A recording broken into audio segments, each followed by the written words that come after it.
Hallo ihr Lieben, hier ist Jessica. Willkommen zurück zu einem neuen Video. In diesem Video möchte ich euch die Neocolor 2 von Caran d'Ache vorstellen, die ein unglaublich liebes Geschenk von einer Person namens Efi waren. Und ich freue mich, dieses Geschenk mit euch zu teilen und diese Wachspastelle mit euch zusammen zu entdecken. Wie schon gesagt, sind das Wachspastellkreiden und es gibt zwei Sorten. Einmal die Neocolor 1, die nicht wasserlöslich sind, und die Neocolor 2, die wasserlöslich sind. Die Sets gibt es in den Größen 10, 15, 30, 84 und ich habe gehört auch 126, aber ich konnte es jetzt online nicht finden. Also eine riesige Auswahl an Farben. Die Stifte haben einen Durchmesser von 8,65 mm, sind relativ klein und schmal, aber dafür sehr ergiebig. Auf dem Stift ist die Farbe in der Mitte benannt, was ich ein bisschen nachteilig finde. Und je mehr man den Stift benutzt, desto öfter kann man dieses Papier drumherum abreißen. Dafür gibt es diese kleinen Laschen am Papier. Ich habe ein ähnliches Set von Ölpastellkreiden von Prima Marketing. Deswegen bin ich gespannt, wie sich diese Farben verhalten. Als erstes schauen wir uns die Farben an sich einmal an und malen sie in meinem kleinen Buch aus. Das ist ein Aquarellpapierbuch, in dem ich meine Swatches für die verschiedenen Aquarellsets mache. Die Stifte sind von Caran d'Ache und somit wahrscheinlich auch sehr, sehr gut getestet. Laut Website sind sie sehr lichtbeständig. Ich konnte bisher keine Tabelle zu der Lichtbeständigkeit finden. Wenn ich eine finden sollte, werde ich sie auf jeden Fall in meiner schriftlichen Review auf dem Blog verlinken. Wer mich kennt, weiß, dass ich gerne neue Sachen ausprobiere und damit herumexperimentiere. Es ist nicht materialistisch, ich kaufe mir nicht Sachen einfach, um sie zu haben, sondern dieses Herumexperimentieren, Ausprobieren und einfach neue Dinge zu testen, ist wirklich ein separates Hobby von mir. Ich liebe Aquarell und auch Aquarellstifte sind eine neu entdeckte Liebe von mir. Und was ich so sehr an Aquarellstiften mag, ist, dass sie sich kontrolliert auftragen lassen und ich somit eben mehr Kontrolle über die Farbgebung habe. Was ich bei den Neocolors so sehr mag, ist, dass sie sich eben auch sehr gut auftragen lassen und somit auch sehr gut kontrollieren lassen. Sie sind schmal genug, damit ich auch in kleineren Details arbeiten kann, geben aber sehr viel Pigment ab, so dass ich wirklich kräftige Farben für mein Bild zur Verfügung habe. Aquarellstifte sind oft sehr durchscheinend und ich muss in Schichten arbeiten, damit ich wirklich den Farbauftrag bekomme, den ich haben möchte, wobei die Neocolor von vornherein sehr, sehr kräftig sind und ein sehr starkes Pigment haben. Und ich freue mich schon damit, Hintergründe zu zaubern und einfach auf verschiedenem Papier zu experimentieren und zu sehen, wie sich dieses Medium verhält und was man alles damit machen kann. Bei meiner Nachforschung über die Neocolor 2 habe ich verschiedene Sachen entdeckt, wofür man die Stifte benutzen kann.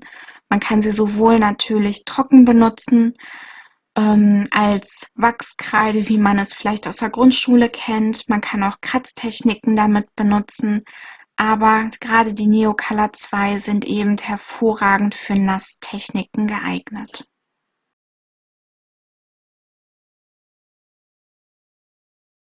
Wir machen mal einen kleinen Test in Botanical Wonderland. Das ist ein Geschenk von Anis Plätzchen. Und da das Buch einseitig bedruckt ist, kann man hier hervorragend mit Wasser malen. Die Neocolor lassen sich unglaublich toll auftragen. Sie sind sehr sanft und man kann sehr, sehr schnell damit arbeiten. Was ich gemerkt habe bei verschiedenen Tests, die ich vorher gemacht habe, ist, je heller man die Farbe aufträgt, desto durchscheinender ist die Farbe natürlich. aber man kann auch wunderbar verschiedene Farben schichten, ohne dass es zu viel wird. Aber ihr kennt mich natürlich, ich mag es sehr kräftig, deswegen werde ich hier ein paar mehr Farbschichten auftragen, einfach um eine viel kräftigere Farbgebung zu bekommen.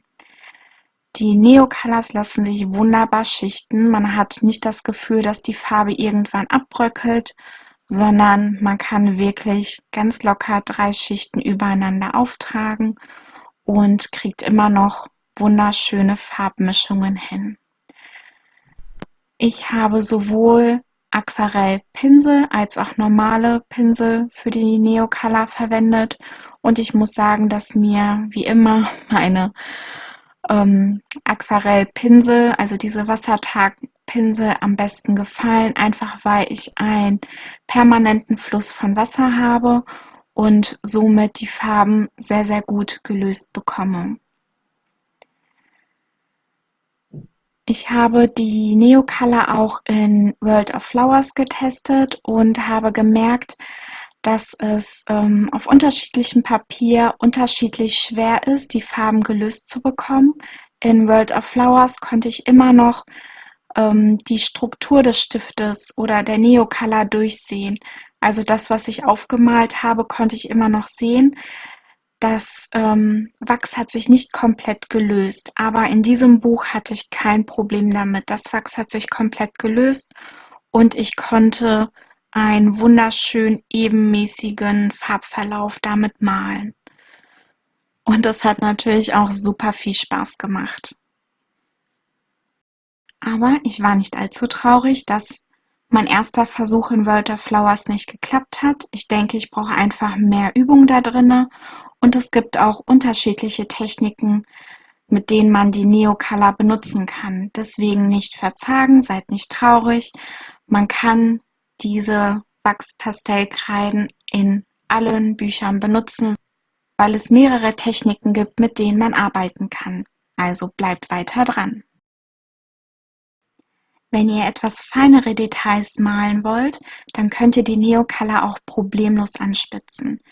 Geht nur vorher auf die sichere Seite und macht euren Anspitzer sauber, weil ich die Spitzrückstände behalten würde. Ich würde für jeden Stift eine kleine Box haben, in der ich diese Rückstände sammeln würde, weil man auch diese sehr, sehr gut noch wiederverwenden kann. Wie ihr seht, könnt ihr einfach ein paar von diesen Rückständen auf ein Stück Papier geben und mit Wasser zu Aquarellfarbe verarbeiten und damit eben euer Bild weiter ausmalen oder eben die Ecken, die vielleicht noch ein bisschen mehr Farbe vertragen, mit dem Pinsel nachbessern. Oder ihr könnt direkt mit dem Stift auf ein Stück Papier malen und von dort die Farbe aufnehmen, wenn ihr etwas nachbessern möchtet oder ein bisschen verdünntere Version der Farbe braucht. Oder aber ihr könnt direkt an den Stift rangehen und die Farbe davon aufnehmen. Passt aber auf, die Farben sind dann sehr intensiv, weil ihr dort sehr viel Pigment aufnehmt.